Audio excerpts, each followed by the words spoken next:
సరే ఈరోజు missing children's day. ఎందుకు పిల్లలు సంవత్సరంలో చూస్తే లక్షలాదిగా మిస్ అవుతూ ఉన్నారు. దీన్ని ఎందుకు ప్రభుత్వాలు కంట్రోల్ చేయలేకపోతున్నాయి? ఎక్కడ వైఫల్యం జరుగుతోంది? ఎస్ అండి, ఈరోజు missing children day May 25th missing children day of the world across the globe ఏంటంటే ఈ యొక్క తప్పిపోయిన చిల్డ్రన్స్ కోసం ఒక రోజునే కేటాయించడం జరిగింది అంతర్జాతీయంగా. ఇది యునైటెడ్ స్టేట్స్ ఆఫ్ అమెరికాలో 1979లో ఒక మిస్సింగ్ తప్పిపోయిన ఒక చిల్డ్రన్ మీద, ఒక చైల్డ్ మీద పెట్టిన ఇది 2001 నుండి ఈ యొక్క మిస్సింగ్ చిల్డ్రన్ డే, తప్పిపోయిన పిల్లల దినోత్సవంగా మనం ప్రపంచవ్యాప్తంగా జరుపుకుంటున్నాం. ఇది ఇండియాలో ప్రతి రాష్ట్రంలో, ప్రతి జిల్లాలో, ప్రతి టౌను, ప్రతి విలేజ్లో కూడా మిస్సింగ్ చిల్డ్రన్ ఈరోజు ఉంటారు. అంతటి దారుణమైన కథ నేను ఒక మ్యాగజైన్లో చదవడం జరిగింది.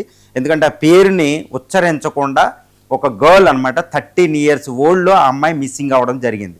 కానీ ఆవిడ అదృష్టం ఏదో ఉండడం వల్ల, ఏదో పూర్వజన్మ ఫలితం వల్ల ఆవిడ 21 సంవత్సరాలకే, ఆల్మోస్ట్ 8 సంవత్సరాల తర్వాత ఆవిడ ఒక ముంబై దగ్గర ఉన్న ఒక రెడ్ లైట్ ఏరియా నుంచి తప్పించుకోవడం జరిగిందనమాట.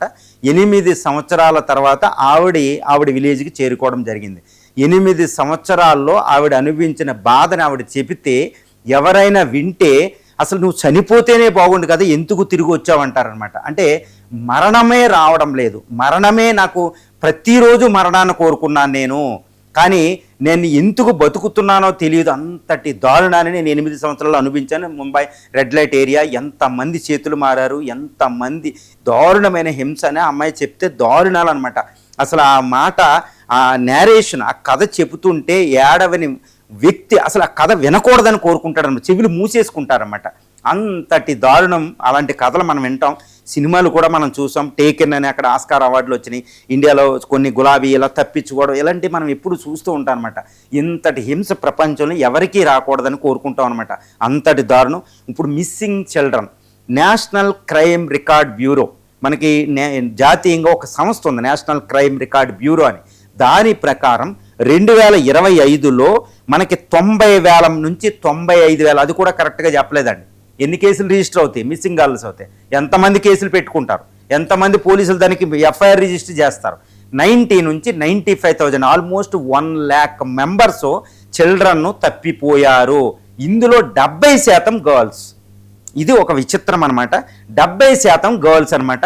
ఇవి ఏంటంటే నిజంగా చెప్పాలంటే నేషనల్ క్రైమ్ రికార్డ్ బ్యూరో, జాతీయ నేర గణాంక విభాగం నమోదు చేసిన ఈ 90 నుంచి 95,000 అనేది ఒక మైన్యూట్ అనమాట. నిజంగా మిస్ అయిన వాళ్ళు, నిజంగా వాస్తవంగా మిస్ అయ్యేవాళ్ళు ఇండియాలో కొన్ని లక్షల మంది ఉంటారు. 5-6 లక్షల మంది దాకా ఉంటారు. కొంతమంది పేరెంట్స్ వెళితే కూడా కేసులు పెట్టుకుని, మనకు తెలుసు, 0 ఎఫ్ఐఆర్ కూడా నమోదు చేయని పరిస్థితులు ఎన్నో ఉంటాయి మనకి. ఇంకా పల్లెటూరు అయితే పరిస్థితి దారుణమైతే, అనాథ గర్ల్స్ అయితే ఇంకా తిరుగులేదు, ఇలాంటిదనమాట. ఇందులో 70% గర్ల్స్.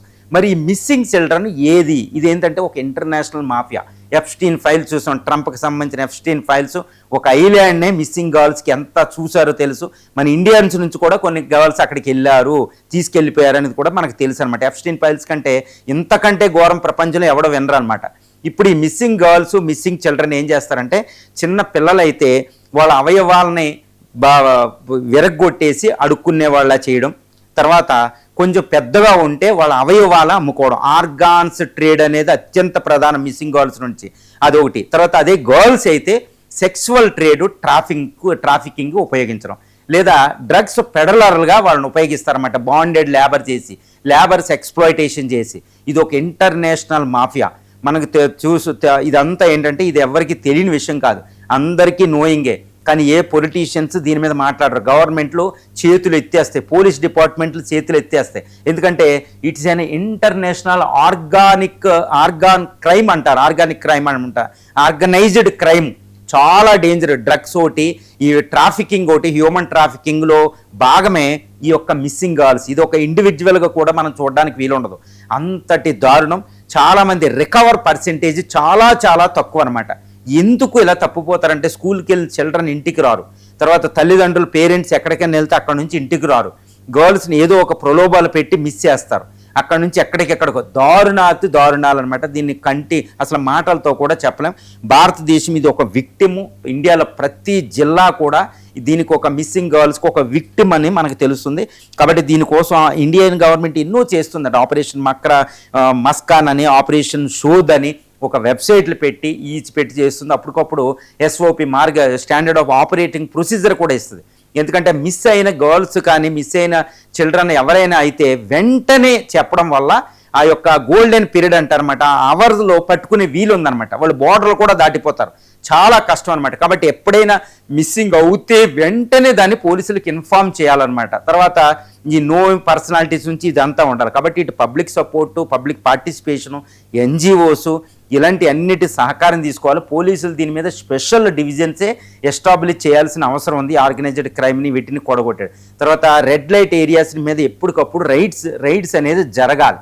తర్వాత దీనికి ఒక పరిష్కారం కూడా ఉంది. ఎందుకంటే మన ఇండియాలో ఈ ప్రాస్టిట్యూషన్ అనేది లీగల్ కాదు, కానీ ప్రాస్టిట్యూషన్ లీగలైజ్ చేయమని ఎన్నో డిమాండ్లు ఉంటాయి. అది లీగలైజ్ చేసినప్పుడు ఈ మిస్సింగ్ గర్ల్స్ సెక్షువల్ ఎక్స్ప్లాయిటేషన్ ఉండదు కొన్ని కంట్రీస్లో ఉన్నట్టు.